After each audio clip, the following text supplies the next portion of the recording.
ಹುಟ್ಟಿದರೆ ಕನ್ನಡ ನಾಡಲು ಹುಟ್ಟಬೇಕು. ನಮಸ್ಕಾರ, ಎಲ್ರಿಗೂ ಸ್ವಾಗತ. ಮತ್ತೊಂದು ದೆವ್ವದ ಕಥೆಯೊಂದಿಗೆ. ಎಲ್ಲರೂ ಚೆನ್ನಾಗಿದ್ದೀರಾ ಅಂತ ಅಂದ್ಕೊಂಡಿದ್ದೀನಿ. ಕಥೆನ ಪೂರ್ತಿಯಾಗಿ ಕೇಳಿ, ಆಮೇಲೆ ವಿಡಿಯೋಗೆ ಲೈಕು ಕಾಮೆಂಟು ಶೇರ್ ಮಾಡಿ, ಹಾಗೆ ಚಾನಲ್ಗೆ ಸಬ್ಸ್ಕ್ರೈಬ್ ಕೂಡ ಮಾಡ್ಕೊಳ್ಳಿ. ಈ ಒಂದು ಕಥೆ ಆಗಿರೋದು ಬಂದ್ಬಿಟ್ಟು ನಿಪ್ಪಾಣಿಯ ಅರಸೂರಲ್ಲಿ ಆಗಿರುವಂಥ ಒಂದು ಘಟನೆ. ಈ ಒಂದು ಘಟನೆ ನಮಗೆ ಕೊಟ್ಟಿರೋದು ಬಂದ್ಬಿಟ್ಟು ಅವ್ರ ಹೆಸರು ಬಂದ್ಬಿಟ್ಟು ಹರೀಶ್ ಅಂತ ಹೇಳಿ. ಸೊ ಇವರು ಮೂಲತಃ ನಿಪ್ಪಾಣಿ ಅವರೇನೆ. ಸೊ ಇವರು ಒಂದು ಆಫೀಸ್ನಲ್ಲಿ ಕೆಲಸ ಮಾಡ್ತಿರೋ ಅಂಥದ್ದು. ಇದೇ ಕಾರಣಕ್ಕಾಗಿ ಆಫೀಸ್ ಬಾಯ್ಸ್ ಅಂದರೆ ಆಫೀಸಲ್ಲಿ ಇವ್ರ ಜೊತೆಗೆ ಫ್ರೆಂಡ್ಸ್ ಇರ್ತಾರಲ್ಲ, ಸೊ ಇವರೆಲ್ಲರೂ ಕೂಡ ಒಂದು ಗುಂಪಿರುತ್ತೆ, ಅಂದರೆ ಫ್ರೆಂಡ್ಸ್ ಗ್ರೂಪ್ ಇರುತ್ತೆ. ಸೊ ಇವರೆಲ್ಲರೂ ಕೂಡ ಆಚೆ ಹೋಗಿ, ಅಂದರೆ ನಿಪ್ಪಾಣಿಯಿಂದ ಈ ಒಂದು ಅರಸೂರಲ್ಲಿ ಒಂಥರ ಒಂದು ಸೀನಿಕ್ ಪ್ಲೇಸ್ ಅಂತಲೇ ಹೇಳ್ಬೋದು.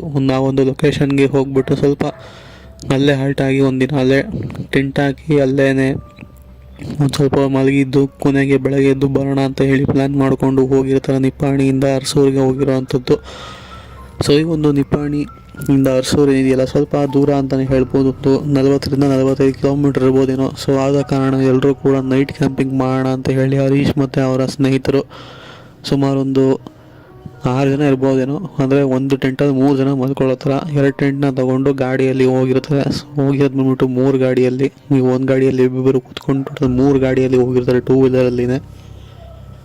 ಸೊ ಇವರು ಕೂಡ ಹೋಗಿ ಅಲ್ಲಿ ನಾನ್ ವೆಜ್ ಐಟಮ್ಸು, ಆಮೇಲೆ ಕುಡಿಯೋದಕ್ಕೆ ಬೇಕಾದಂತಹ ಎಣ್ಣೆ ಎಲ್ಲನೂ ಕೂಡ ತೊಗೊಂಡು ಹೋಗಿರ್ತಾರೆ. ಎಂಜಾಯ್ಮೆಂಟ್ ಮಾಡ್ಕೊಂಬರೋಣ ಅಂತ ಹೇಳಿ ಹೋಗಿರ್ತಾರೆ. ಬಟ್ ಇವರು ಹೋದಂತಹ ದಿನ ಬಂದು ಸರಿ ಇರಲಿಲ್ಲ, ಬಿಕಾಸ್ ಅದು ಅಮಾವಾಸ್ಯೆಯ ದಿನ ಆಗಿತ್ತು. ಸೊ ಇವರು ಮನೆಯಲ್ಲೂ ಕೂಡ ಹೇಳಿರೋದಿಲ್ಲ, ಯಾವ ಒಂದು ಸ್ನೇಹಿತರು ಕೂಡ ಮನೇಲಿ ಹೇಳಿರೋದಿಲ್ಲ ಈ ಥರ ಆಚೆ ಹೋಗ್ತಾ ಇದ್ದೀವಿ ಅಂತ. ಸೊ ಯಾವುದೋ ಕೆಲಸ ಇದೆ, ಆದ್ದರಿಂದ ಬರೋದಕ್ಕಾಗಲ್ಲ ಅಂತ ಹೇಳಿ ಎಲ್ಲರೂ ಕೂಡ ಮನೆಯಿಂದ ಆಚೆ ಹೇಳಿ ಬಂದಿರೋವಂಥದ್ದು. ಸೊ ಅದೇ ಕಾರಣಕ್ಕೆ ಎಲ್ಲರೂ ಕೂಡ ಅಮಾವಾಸ್ಯೆ ದಿನವೇ ಹೋಗಿ ಅಲ್ಲಿ ಒಂದು ಸೀನಿಕ್ ಪ್ಲೇಸ್ ಇದೆ ಅಂತ ಹೇಳಿದ್ನಲ್ಲ. ಸೊ ಈ ಒಂದು ಅರಸೂರಲ್ಲಿ ಒಂಥರ ಚೆನ್ನಾಗಿರುವಂಥ ಜಾಗ, ಒಂದು ನೀರು ಮತ್ತು ಹಿಂದೆಗಡೆ ಒಂದು ತೋಟಗಳು, ಮಧ್ಯದಲ್ಲಿ ಒಂಥರ ಬೀಚ್ ಫೀಲ್ ಕೊಡುವಂತಹ ಜಾಗ ಅಂತಂದರೆ ಹೇಳ್ಬೋದು. ಆ ಥರ ಒಂದು ಕಾಣಿಸ್ಕೊಳ್ಳುತ್ತೆ. ಆಮೇಲೆ ನದಿನೋ ಅದಾದಮೇಲೆ ಹಿಂದೆಗಡೆ ಮರಗಳಾಗಿರ್ಬೋದು, ಒಂಥರ ಗ್ರೌಂಡ್ ಥರ ಫೀಲ್ ಕೊಡುವಂಥದ್ದು.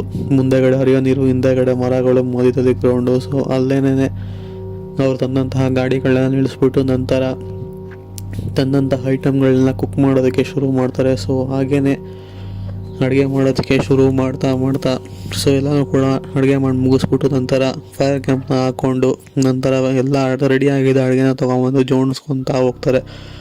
ಸೊ ಜೋಡಿಸ್ಕೊಂಡಾದ್ಮೇಲೆ 6 ಜನರು ಕೂಡ ತಂದಂತಹ ಎಣ್ಣೆ ಬಾಟ್ಲುಗಳನ್ನ ಬಿಚ್ಚಿಬಿಟ್ಟು ಕುಡಿಯೋದಕ್ಕೆ ಶುರು ಮಾಡ್ತಾರೆ. ಕುಡಿತಾ ಒಂದು ಸ್ವಲ್ಪ ಹೊತ್ತಾದಮೇಲೆ ಎಲ್ಲರೂ ಕೂಡ ಮತ್ತಲ್ಲಿರ್ತಾರೆ. ಸೊ ಅದೇ ಸಮಯಕ್ಕೆ ಆ ಒಂದು ಜಾಗಕ್ಕೆ ಯಾವುದೋ ಒಂದು ವ್ಯಕ್ತಿ ಬರ್ತಾನೆ. ನೋಡೋದಕ್ಕೆ ಒಂಥರ ಹಳೇ ಕಾಲದ ಬಟ್ಟೆ ಹಾಕೊಂಡಿರ್ತಾನೆ, ಅಂದರೆ ಒಂದು ಕೈಯಲ್ಲಿ ಯಾವುದೋ ಒಂದು ಆಯುಧ ಇಟ್ಕೊಂಡಿರೋ ಥರ ಒಂಥರ ಇವ್ರಿಗೆ ಎದುರಿಸೋ ರೀತಿಯಲ್ಲಿ ಆ ಕಡೆಯಿಂದ ಆ ಒಂದು ವ್ಯಕ್ತಿ ನಡ್ಕೊಂಬರ್ತಾನೆ. ಇವರು ಅದನ್ನು ನೋಡಿದಂತಹ ಇವ್ರು 6 ಜನಕ್ಕೂ ಕೂಡ ಸ್ವಲ್ಪ ಭಯ ಆಗುತ್ತೆ. ಬಟ್ ಆದರೂ ಕೂಡ ಇವ್ರು 6 ಜನ ಇದ್ರಲ್ಲ.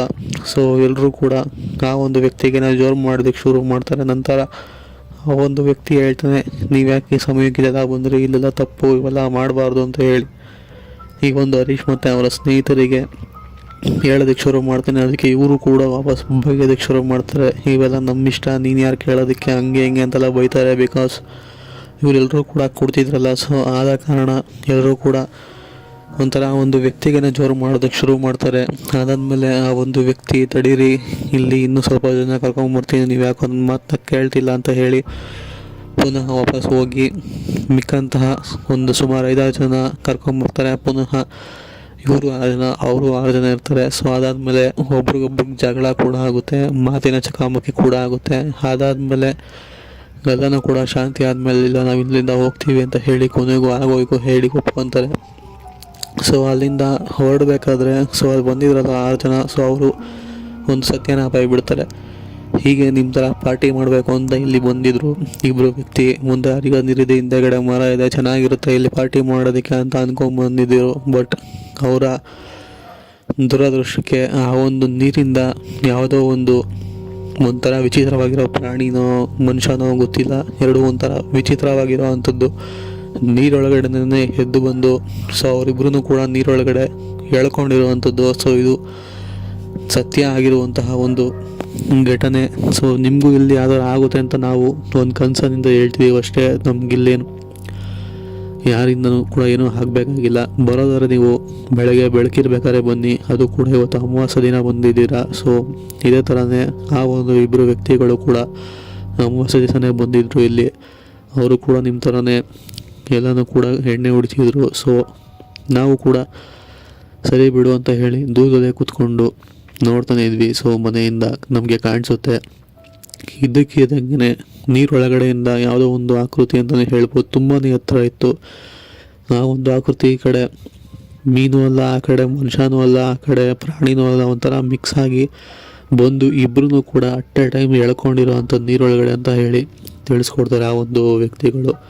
ಬಟ್ ಅವರು ನೋಡೋದಕ್ಕೆ ಒಂದು ಸ್ವಲ್ಪ ವಿಚಿತ್ರವಾಗೇ ಇರ್ತಾರೆ. ಒಂಥರ ಹಳೆಯ ಕಾಲದ ಬಟ್ಟೆಗಳನ್ನ ಹಾಕ್ಕೊಂಡು, ಬರೀ ಒಂದು ಪ್ರಾಣಿಗಳ ಚರ್ಮ ಇರ್ತಲ್ಲ, ಸೊ ಅದನ್ನೇ ಸಿಗಿಸ್ಕೊಂಡು ಅದರಲ್ಲೇ ಬಟ್ಟೆ ಮಾಡಿ ಹಾಕ್ಕೊಂಡಿರೋವಂಥದ್ದು. ಇನ್ನು ಕೆಲವರಂತೂ ಗೋಣಿ ಚೀಲದೆಲ್ಲ ಹಾಕ್ಕೊಂಡಿದ್ರು ಬಟ್ಟೆಗಳನ್ನ. ಸೊ ಇದನ್ನೆಲ್ಲ ಕೇಳಿದಂಥ ಹರೀಶ್ ಮತ್ತು ಅವರ ಸ್ನೇಹಿತರಿಗೆ ಇಲ್ಲಿ ಯಾಕೋ ಜಾಗ ಸರಿ ಇಲ್ಲ, ವಿಚಿತ್ರವಾಗಿದೆ, ನನಗೆ ಯಾಕೋ ಇವ್ರ ಮೇಲೆ ಡೌಟ್ ಬರ್ತಿದೆ, ಇಲ್ಲಿರೋದು ಸರಿ ಇಲ್ಲ ಅಂತ ಹೇಳಿ ಫ್ರೆಂಡ್ಸ್ನೆಲ್ಲ ಅದನ್ನು ಪ್ಯಾಕಪ್ ಮಾಡಿಕೊಂಡು ಪುನಃ ಟೆಂಟ್ನಾಗ ಹತ್ಕೊಂಡು ಗಾಡಿ ಮೇಲೆ ಹಾಕ್ಕೊಂಡು ಹೊರಡ್ತಾರೆ. ಸೊ ಹೊರಟು ಒಂದು ಜಾಗದಿಂದ ಆಚೆ ಕಡೆ ರೋಡ್ಗೆ ಬರ್ತಾರೆ. ರೋಡಿಗೆ ಬಂದು ನೋಡಿದ್ಮೇಲೆ ಎಷ್ಟೋ ಹೊತ್ತು ರೋಡಲ್ಲೇ ಕಾಯ್ತಾರೆ, ತಡೀರಿ ಅವ್ರು ಬರಲಿ, ಅವ್ರು 6 ಜನ ಬಂದಿದ್ರಲ್ಲ, ಸೊ ಅವ್ರು ಬರಲಿ ಅಂತ ಹೇಳಿ ಕಾಯ್ತಾರೆ.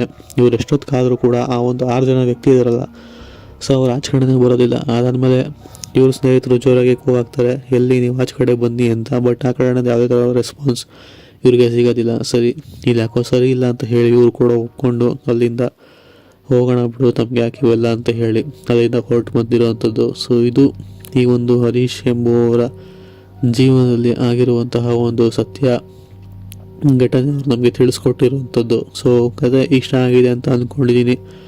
ಇಷ್ಟ ಆಗಿದರೆ ವಿಡಿಯೋ ಒಂದು ಲೈಕ್ ಮಾಡ್ಕೊಳ್ಳಿ. ಹಾಗೆ ಇನ್ನೂ ಚಾನಲ್ಗೆ ಯಾರು ಸಬ್ಸ್ಕ್ರೈಬ್ ಆಗಿರೋ ಸಬ್ಸ್ಕ್ರೈಬ್ ಮಾಡ್ಕೊಳ್ಳಿ. ಹಾಗೆ ನಿಮ್ಮ ಫ್ರೆಂಡ್ಸ್ಗೆಲ್ಲ ಶೇರ್ ಮಾಡಿ, ಅವ್ರ ಕಥೆ ಸಬ್ಸ್ಕ್ರೈಬ್ ಮಾಡಿಸಿ. ಸಿಗೋಣ ಮತ್ತೊಂದು ಹೊಸ ಕಥೆಯೊಂದಿಗೆ. ಅಲ್ಲಿವರೆಗೂ take care, good bye friends.